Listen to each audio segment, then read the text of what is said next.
Vamos a hablar de política. Estamos en comunicación con el diputado nacional de la provincia de Santa Fe. Él además es licenciado en sistemas y es el vicepresidente del PRO, que evidentemente el PRO es uno de los partidos que conforman la coalición de Juntos por el Cambio. El diputado nacional por la provincia de Santa Fe se llama Federico Angelini. ¿Qué tal, Federico? Buen día. Marcelo Aymar te saluda. ¿Cómo estás? ¿Qué tal? ¿Cómo andás? Muy buenos días. Bueno, gracias por estos minutos, Federico. Y lo que quería tratar de preguntarte y conversar estos minutos tiene que ver con toda fuerza opositora ante unas parlamentarias.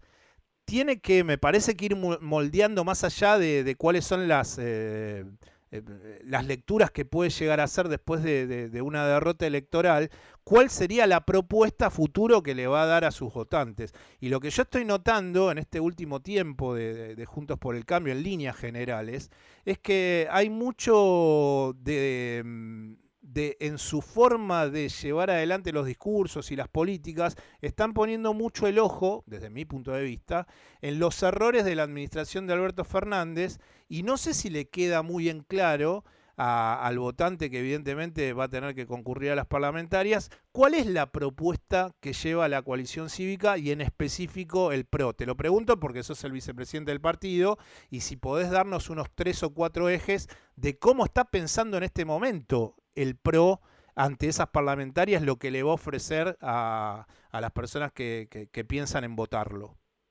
Bueno, yo creo que es una combinación, no es solamente o una cosa o la otra. Yo creo que hay que claramente marcar errores porque ha habido errores graves en cuanto, por ejemplo, a la administración de la pandemia, a la administración de la vacunación o de este inicio del proceso de vacunación en la Argentina. Ha habido errores, según nuestra visión, desde el punto de vista de cuando arrancó el COVID-19, de hacer una especie de situación de que lo único que importaba era la cuestión sanitaria y nos olvidábamos del resto de las distintas situaciones de la Argentina, o por ejemplo cuando estábamos todos pendientes del COVID-19, el gobierno empezó a tener iniciativas políticas de avance contra la propiedad privada, contra la justicia, o sea, empezó a hacer política en una situación de emergencia. Ahora, coincido con vos que paralelamente hay que mostrar una organización política que genere una expectativa, una alternativa a lo que está. No solamente hay que criticar lo que se está haciendo, sino mostrar un camino alternativo a esto que creemos que está mal. Y en ese sentido, sí, yo creo que tanto Horacio Rodríguez Larreta como Alfredo Cornejo son personas que son líderes de nuestro espacio, como también Patricia Bullrich, son personas que siempre han mostrado alternativas de cómo se pueden administrar distintas situaciones que tiene un país. Y me parece que en ese sentido la coalición se va conformando y se va avanzando y creciendo a partir de errores ajenos, como en el caso del gobierno, y también de demostrar que algunas cosas que se habían hecho en la gestión de Juntos por el Cambio o de Cambiemos no habían sido tan malas como se pensó, como se planteó desde la oposición en aquel momento. Sí, yo te preguntaba esto porque hubo una reunión que se llevó adelante el día de ayer, creo, con políticos de Juntos por el Cambio de la provincia de Buenos Aires. Estaba Lilita Carrión, estaba Jorge Macri, Grindetti, Maricel Checón.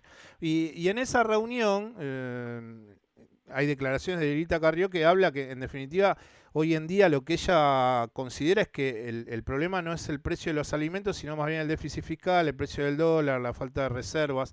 Y cuando yo estaba leyendo estas declaraciones, decía, bueno, pero ¿para cuándo el mea culpa económico? Porque si yo me pongo a delinear, y no es la idea de poder expresarte ahora la respuesta ante estas cuestiones, que sí son problemáticas y en eso coincidimos, pero yo no encuentro ante la declaración previamente una cuestión de decir, bueno, pero nosotros nos equivocamos en ciertas políticas que llevaron también a que hoy tengamos que atravesar una pandemia desde un lugar tan endeble, porque, por ejemplo, en un caso, el precio del dólar se debió a políticas desacertadas del último periodo de cómo se encaraba el problema económico en la República Argentina durante la presidencia del expresidente Macri. Entonces, nunca veo esa anteposición, ¿no? De decir, bueno, a ver, está bien, estamos de acuerdo que estos son los problemas, pero nosotros nos equivocamos en ciertas cuestiones también.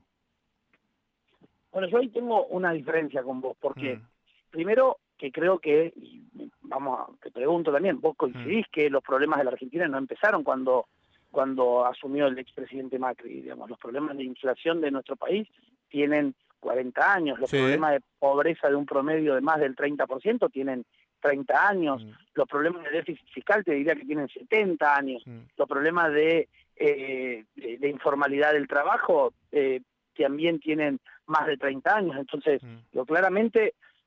sí, lo que creo es que se profundizaron. El gobierno de Cambiemos lo que hizo fue no poder solucionarlos de forma permanente o como nos habíamos comprometido con la velocidad que nos habíamos propuesto en los 4 años. Ahora, el expresidente Macri, hace 3 meses atrás o 4 meses atrás, hizo una mea culpa, hizo una autocrítica de que no pudo realizar esos distintos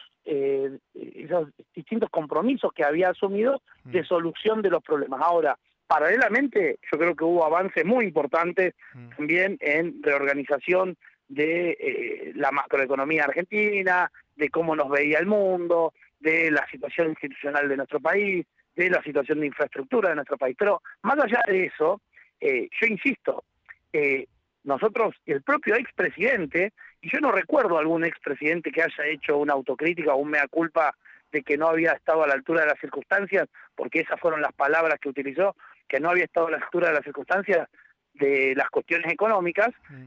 A partir de ahí, nosotros tenemos que avanzar y, como vos decías al principio de la entrevista, mirar para adelante y ver qué alternativas le ofrecemos a la ciudadanía. La mea culpa o la autocrítica llega un momento que ya está, digamos, no es que recibimos un país con todas las soluciones ya establecidas y nosotros lo arruinamos, no, un país que estaba en una situación muy crítica, con terribles problemas estructurales, que los problemas estructurales algunas veces cuando se atan con alambre parecería que no estaban esos problemas, pero existían y lamentablemente no los pudimos solucionar en términos económicos, insisto en esta parte, de la forma o con la velocidad que a nosotros nos hubiera gustado. Primero te hago una reflexión y después te hago una pregunta. Decía esto, ¿sabes por qué? Porque yo considero que en los análisis que uno puede llegar a hacer desde este trabajo, que cuando vos encontrás una oposición que evidentemente no se da, porque también en algún momento pasó con lo que hoy es el Frente de Todos, que no había como una mea culpa fuerte cuando perdieron las elecciones por errores tal vez que se llevaron adelante en el último año de gestión de la expresidenta Cristina Fernández de Kirchner, hacia adentro en ese momento del movimiento, al no haber permitido que se llevaran adelante unas internas, cuando evidentemente la propia ley de modificación y que hubiese unas PASO eran creadas por en aquel entonces el ministro del Interior Randazzo, y después, bueno, esas PASO no se llevaron adelante, sabiendo que ellos habían promulgado esa ley. Lo que creo que también le sucede muchas veces en este caso a la oposición es que no hay como una cuestión de decir, bueno, nosotros estamos tratando de ver desde nuestros errores cómo crecemos hacia adelante y generamos desde el error poder empezar a crecer y decir, bueno, nosotros nos equivocamos con esto, y más lo que escucho más frecuentemente es la mirada cuestionadora hacia la administración de Alberto Fernández. Por ejemplo, ahora que se debate el tema de, y ahí va la pregunta, ahora que se debate el tema de la suba o el incremento de los alimentos, cuando en las primeras semanas del gobierno del expresidente Mauricio Macri se bajan las retenciones, eso a la larga, cuando uno lo ve, se da cuenta que terminó obviamente favoreciendo al sector agroexportador, pero las arcas del fisco, al no tener el dinero de las retenciones, obviamente fue desfinanciándose el Estado Nacional, y eso repercutió en otros problemas, ¿no?, que tal vez podrían haber llevado a habernos desendeudado menos. Bueno, esa mirada no está anteriormente en la coalición, en líneas generales de la mayoría de los discursos que yo escucho, porque directamente van al hoy de, che, hay un problema con el aumento de la comida, y el gobierno de Alberto Fernández no encuentra una solución más que volver a molestar o volver a direccionar políticas que le hacen daño a la mirada del sector agropecuario. ¿Entendés, Federico, más o menos lo que estoy pensando? Sí, pero lo que pasa es que hay una base del problema, que es el déficit fiscal. O sea, digo, yo te tomo la primera parte de la reflexión, creo que la comparto, y te dije que coincido plenamente, y por eso digo, hay una etapa de autocrítica, el propio expresidente hizo esa autocrítica o mea culpa, y a partir de ahí hay que aprender de los errores y mostrar una alternativa a la sociedad. En eso coincidimos y me sumo, y lo estamos haciendo. Algunos se les nota más, otros a lo mejor se les cuesta menos, pero digo, ese es el camino que Juntos por el Cambio ha iniciado desde hace un tiempo a esta parte, y lo vamos a incrementar, a mostrarle a la sociedad una alternativa confiable de cara al futuro y de aprendizaje de los errores que tuvimos en la gestión. Ahora, voy a la base del problema, que tiene que ver con el déficit fiscal. Ese es el problema del precio de los alimentos, del costo del dólar, de la inflación, de un montón de aspectos que tiene, con la falta de confianza, el endeudamiento, porque cuando vos no tenés plata para pagar las AUH, para pagar las jubilaciones, para hacer obra pública, para mantener el Estado, vos tenés tres formas de financiarlo. Eso te genera déficit fiscal. Tres formas de financiarlo: aumentando los impuestos, mayor carga tributaria de la que tiene Argentina, no la hay en el mundo; endeudarte con todo lo que está pasando. Hoy la Argentina, fíjense que se criticaba a Macri con el endeudamiento. En este año Argentina se endeudó en 35.000 millones de dólares a una tasa que casi duplica la tasa con la que se endeudó Macri. Hoy Argentina se está endeudando entre el 15 y el 16%, cuando con Macri se endeudaba entre el 4 y el 7%. Pero más allá de eso, la base del problema es el déficit fiscal. Entonces, si no atacamos esa de alguna vez, aunque sea antipático, aunque haya que hacer esfuerzos, permanentemente va a haber esfuerzo o crisis en Argentina sin solucionar el problema base. Entonces esto va a ser recurrente en nuestro país, y quienes tienen más años que yo te lo dicen, de que esto pasa en la Argentina desde hace 40, 50 años. Entonces, porque nunca se atacó el problema fundamental, que fue gastar lo que se tiene y no más, y que si alguna vez se pide algo más, sea para inversión a futuro y no para pagar el gasto corriente. Federico, y en relación a esto, ¿qué opinión tenés como vicepresidente del PRO ante la gestión de Martín Guzmán? Él dio declaraciones entre semana, habló de la importancia y pone al presupuesto dentro de el diseño madre de las políticas macroeconómicas de su cartera, y en definitiva lo que hablaba es que intenta generar ese presupuesto políticas expansivas y bajo una idea de empujar la economía para arriba, intentar bajar ese déficit, porque va a inyectar dineros en infraestructura, en obra pública, en vivienda. Bueno, ¿cuál es un poco la opinión que tenés sobre el ministro y sobre la presentación de ese presupuesto desde la oposición? Bueno, yo creo, la opinión que tengo sobre el ministro es, la verdad es que creo que es una persona con la cual se puede dialogar. Eso es importante en política y por sobre todo en la situación que está el país. Me parece que es una persona que transmite tranquilidad, y eso también es importante. Puede que no coincidamos algunas veces en la forma o digamos en las herramientas que quiere utilizar, que ya se ha demostrado que no han funcionado en la Argentina. Ahora, yo soy de los que cree que yo les deseo éxitos, y ojalá que tenga razón él y me esté equivocando yo. Pero yo creo que la experiencia demuestra que no es así, y que todo se termina generando un desenlace de consecuencias que termina pagando el consumidor, termina pagando el productor, termina pagando el país en general. Pero, a ver, insisto, en términos generales yo creo que el ministro Martín Guzmán creo que tiene muy buenas intenciones, es una persona de diálogo, y que ha cumplido hasta ahora un rol que me parece que ha sufrido más las consecuencias de las internas del gobierno y las consecuencias de la política argentina que, digamos, por su actuar, ¿no? Bueno, sos el vicepresidente del PRO y nosotros en este programa sábado a sábado hacemos un análisis del territorio más importante que tiene la República Argentina en el análisis político, que es la provincia de Buenos Aires. Y en la provincia de Buenos Aires, la pregunta que te quería realizar es, ¿vos crees que las diferencias que tiene Macri con Horacio Rodríguez Larreta, si Macri se inclina a una postura que sea más de un guiño hacia lo que propone Lilita Carrió y esa estructura, ¿crees que eso va a hacer que Horacio Rodríguez Larreta termine mostrando esas diferencias invariablemente dentro de la coalición? Porque la propia realidad o el propio devenir de la mecánica de la política con la interna de la UCR que se lleva en marzo, adelante en la provincia, bueno, ¿crees que a la larga eso va a tener que salir a la superficie, ¿no? Esa diferencia entre Horacio Rodríguez Larreta y Mauricio Macri. Mira, siempre hay algunas diferencias porque todas las personas somos distintas. Ahora, entre Mauricio Macri y Horacio Rodríguez Larreta hay mucho más diálogo y mucho más encuentro que lo que muchos suponen. Sinceramente, te diría que en este verano han hablado muchísimo de que no se ha mostrado, no se ha enterado el periodismo. Trabajan juntos desde hace 15 años, o más, 20 años. Y hay una sintonía permanente. Puede haber habido, y por los distintos roles que hoy pueden estar cumpliendo al inicio de la administración de la cuarentena, diferencias, sí, probablemente, pero esas diferencias fueron zanjadas o fueron minimizadas a lo largo del tiempo.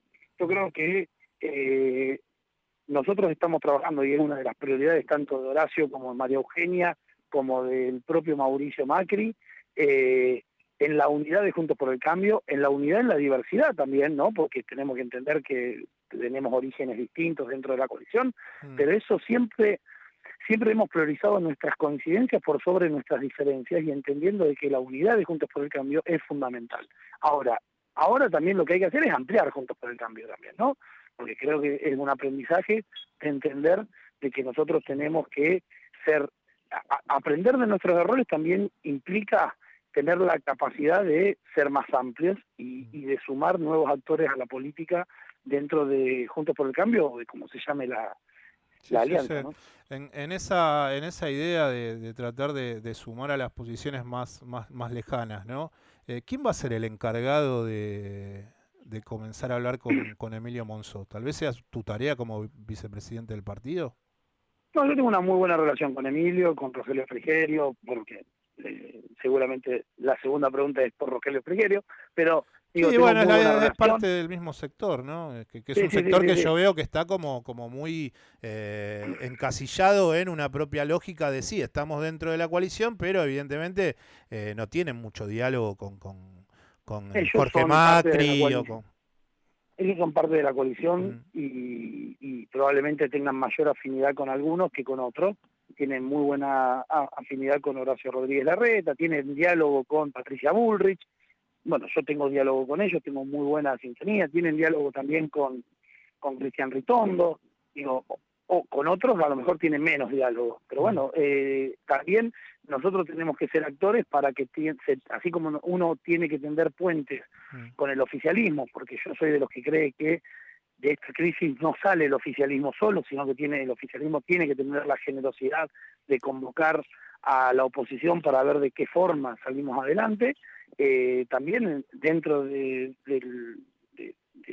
nuestro espacio tenemos que tender puentes para acercar posiciones distintas que hay. El 9 de febrero, el martes, va a haber una clase abierta por lo que piden desde la coalición, que tiene que ver con una vuelta a clases en donde la presencialidad sea posible.